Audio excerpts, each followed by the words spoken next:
right. So, truthfully, not a ton to critique at this level. Like, that's a really confident, well-done task.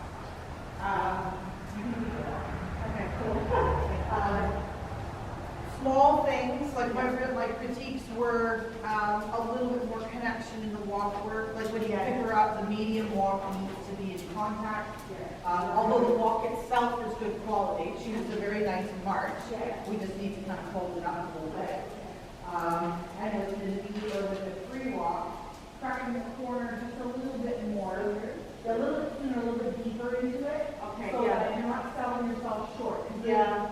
The trick, I mean, in intro, there's not a whole lot of opportunity for me to give you lots of marks, right? There's only, 10 movements, right? It's not like the first level or second level test where I have lots of little things where I can kind of boost you when I see things. So you have to make kind of every part of the test count. So it's a corner like that.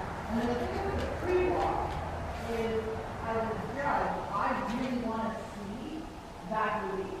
So what a lot of people do is that as you're coming through the corner, they're kind of letting the horse, they're kind of like, you squeeze the balloon open a little bit. You're letting the horse out a little bit early as you turn. And then so it's already kind of stretching by the time you're on the diagonal, which robs me of seeing her go home, right? And in order to show that it's a change in connection, when you are in profile to the judge, the best spot for me to see her really come through. Obviously, I can see as you're turning that she's like starting to come down, but you don't get the full effect of the give, the release, and the taking of the bit forward, which it knocks you down half a point or so because it loses that elastic look to it. Yeah. And you want to make sure you're not letting her go before the first letter because free walk is from at speed. So when you do it early, you lose a little bit.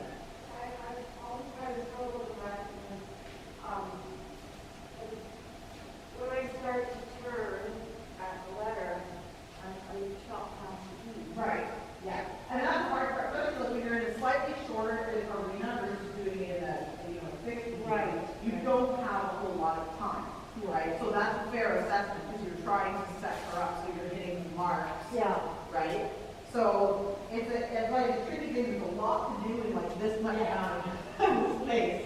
So we'll work on that a little bit. We'll work through the corners and trying to get her to bring the arm up so that she's really ready to go. You can do it kind of as you're turning on out, but don't let her go before she's got her head on that end. So it's just that small little thing. And then her trot work is good. Your circles are good. She's right on that line. I love how forward and bouncy she is. She holds herself in tension just a teeny bit. Yeah. I would just like to see her let go of the top line, but that's me being very picky because your horse is not running around the cat, right? So when I say that, I don't mean she's like that. Yeah, that's really right. It's just right. She's forward and she's going and it's wonderful. Like it's really nice to watch. I feel like I can breathe easily when she's trotting around, and that's kind of the feeling that you want, right? It's just that strength of being able to kind of come through the contact a little bit more. So you get that, you got 7, but there's definitely 8 in here, for sure. Like her quality is wonderful. You just need a little bit of that rubbery, elastic. We're working on that. I know, so you wouldn't even see it. That's what I really want to compliment you because you have a very nice horse and you've done, like I said, that's great. Right? So, I'm just here to be picky today. So, right? Yeah. So, and then your last center line, your first center line was great. Your last center line was really off. If you come up center and you realize that you're off, always correct it so that you can land at X. Because even though I'm like, it's 6.5, when you turn off center line, I'm still bumping 7 if you really nail it. You know what I mean? You don't gain back that point. You don't have to do that. Okay? So, and most of us do, especially on, greener horses, it's harder to get center line. Except somehow I see a lot of kids with just like blind luck. They come flying around the corner, you don't think they're going to make it, and they somehow nail center line. And I don't understand the physics of it, but I see it all the time. They tend to blow me away. But so yeah, so we do notice we end up often around the turn, just grab the back to it, and then try to land it out. Right? Should boost your heart. Yeah. Okay. And why doing the moving walk? I mean, I did the North House, and there was no walking into the hall. Yeah. So, could I do enough walks? Yeah. It's about 3 to 5 steps. Yeah. Yeah. So you want to do it enough that I'm like, okay, you have a couple walk steps and then you stop. Right? Especially at intro, you want to show you should not be going trot halt or halt trot off. Because that's a second level thing, right? So you want to make sure you're just showing a couple of clear walk steps. 3 to 5 is a good thing, right? So just before X. And it kind of allows you just that moment to kind of let the breath out and then halt. And then same thing when you walk off, because it's like you see that you work in trot, but you can take a step to a walk and off again. You're just trying to, glide and land the plane smoothly. Yeah. Right? Not rushing anything. Yeah. So, okay. So let's return a little bit. I'm just going to get her in contact. We'll just trot around for a minute. We'll do a couple circles, couple diagonals, just sort of cutting and we're getting in the corner. And then we'll come down center line a couple times. Okay. I don't have to be too picky about your center line because you're pretty good, your holds are good, it's pretty straight. So it's just that especially at the end of the test when you kind of trot down and then you have to come up and in. Usually you're kind of going at the training level and the intro level. You're kind of coming across the diagonal and then up center line, which can be a bit of a tight turn for the junior horse, more unfit horse. So we'll do that a couple times to kind of nail the hole. Yeah. When I do this door, that's the door walking to the hall and so I want to. Yeah. Well, that's the thing. You kind of have to evaluate that it's not just trying to work. It's not really written explicitly in the test on you that it's smooth walk. But if you're doing intro or training, and the judge knows what I would expect to see, like give that extra step, just so that you're setting a blood up and taking time, because it is hard because you might get a judge who, like, by the directive, who doesn't know the walk test. But when you're thinking with the level that you're riding, a walk trot test or a training level test, that horse is not collected and balanced enough to go, halt, right? So to expect it to be absurd for me. And I personally would do that. Right in front of me, throw in a walk step or two, balance it out, and I will. Yeah. I guess it's kind of horse. Yeah. So I'm happy that they've written it in there that for the walk. But that's his option that intro is. Oh, okay. So when you're ready, up. A little bit of flexion to the right. She doesn't require a bend at this level, but just a very gentle flexion. So I just want you to be able to see your eyelash. Yeah. Because the tension that comes is just a little bit of bracing, drawing that inside shoulder, sitting against the inside ring a little bit, so you lose that elastic feel in your hand. Yeah. Right? Your gymnastics are good. You understand, obviously, the mechanics of the 20-meter circle, and so does she. She just kind of keeps that shoulder in and down, and then you get a tighter neck. And because she has such a beautifully uphill set neck, it's really easy if she holds her jaw to look like she kind of drops her chest head down, which appears as more tension in the contact, and you don't want that, right? So asking her to flex just gently every couple strides. You're kind of reminding her with your inside leg and a little bit of a squeeze on the inside rein to help her. You're literally picturing yourself as a physiotherapist and you're trying to relax the right side of the jaw. Right? I don't need her round. I don't want her to dive. I don't want curls. I don't want any of that. I just want a body softening so that you feel like you can just ever so slightly squeeze that rein and you feel her shoe will stick. Yeah, like even that's a little bit better.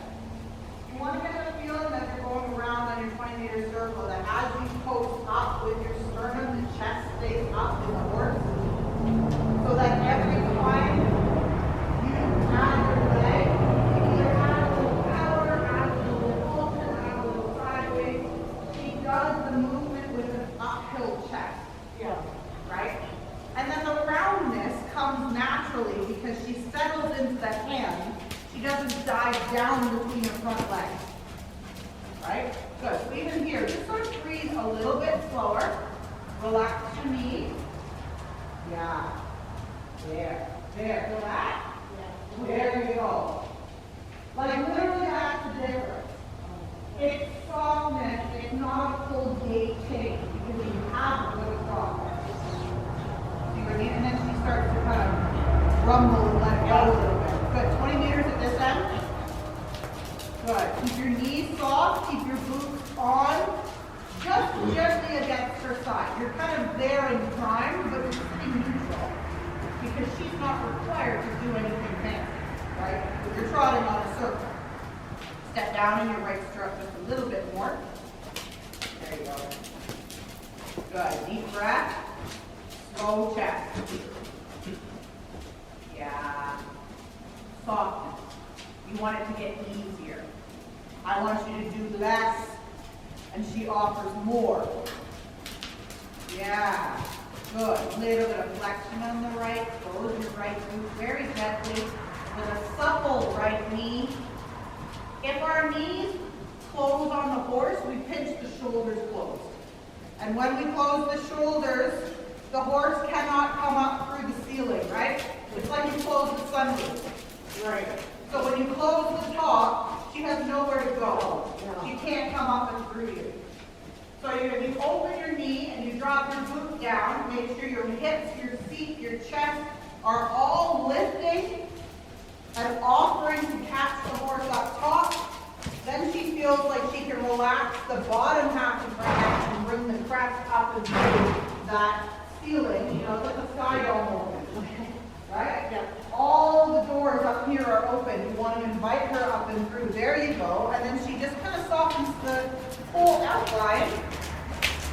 And then you get a forward fluid, you know, more supple horse. She's a little more rideable, a little more movable. Yeah, careful. Just there she went one notch too quick coming off of Adam. Okay. Right? She just gets ahead of you. Again, she has a great motor. She has great motivation. I do not want to shut that down. I want you to feel like as you go from your circle to your long side, that you can breathe up through your chest, and she just kind of waits for you a little bit. You just keep her with you. That was better. Keep her with you. There you go. 20 meters at that end. Super. Good. So when you do your 20-meter circles like this at intro, this is a little bit softer. The horse is not required to be round and through and on the bit at intro. Right? But we do want her to feel supple, rideable, and starting to explore the concept of contact. Right? This trot becomes an 8, and the only difference is that she's just kind of softened into your hand. Right? You never want to feel like you're holding her back. Good. Super. She's just a little bit tighter on her right side. She's sitting more against her right rein, a little bit against his right leg. And are you right-handed? Yeah. So it's your fault. Yeah, I know. Yeah. I could write a book. That literally would be the title of it. I'm right-handed and it's my fault. That's right. So when I say that, there's no judgment there. Yeah. But we tend to contract our stronger side. Our hip is tighter, our knee comes up, our right hand goes, don't worry, I got it. So the right side of the horse gets shorter. And then all she can do is really brace against to protect herself because we kind of screwed the balance up a little bit. Yeah. Right? So you have to just relax the right side. I don't want you to let it go and let it, destroy all the wonderful things you've done for the contact there. But I want you to, instead of tightening up the left, I want you to relax the right. You know what I mean? Yeah. The answer for me, consistently, especially the older I get, the ones I feel like doing, is to let go of the tight side. I don't want you to overwork the left to make up for the fact that the right won't let go. Right? Then you're just going to coil the horse in and in and in and in and in, and then she's really got nowhere to go. It's a lovely shot. I'll just stick her in my truck and take her home with me. Good. Go across your diagonal. Sorry, I gave you no warning. So now we're going to put a little looser on the right side, on the left side, because the left rein naturally is a bit longer. right? So just inch up that left rein slightly and make sure your right arm is soft and allowing her to take the circle around. Good. Now, take your chest, take a deep breath, and keep her with you. That's better. Left hand up, right hand down. Yeah. So all you're saying with your upper body is just wait for me. Okay. Right? This is my rhythm, wait for me. You're not holding her with your hand, you're slowing your seat and your vest moves slower. Super. Yeah, and she goes haircut, right? And then you don't have to get stronger to kind of say, okay, whoa, just don't get ahead of me. Super. And now you can set the metronome. She's bang on. Yeah? This is a rhythm. You feel that? Right here. Slow your back. Slow your back. Good. Not your arm, just your back. There you go. Super. So after your next circle, you're going to head down.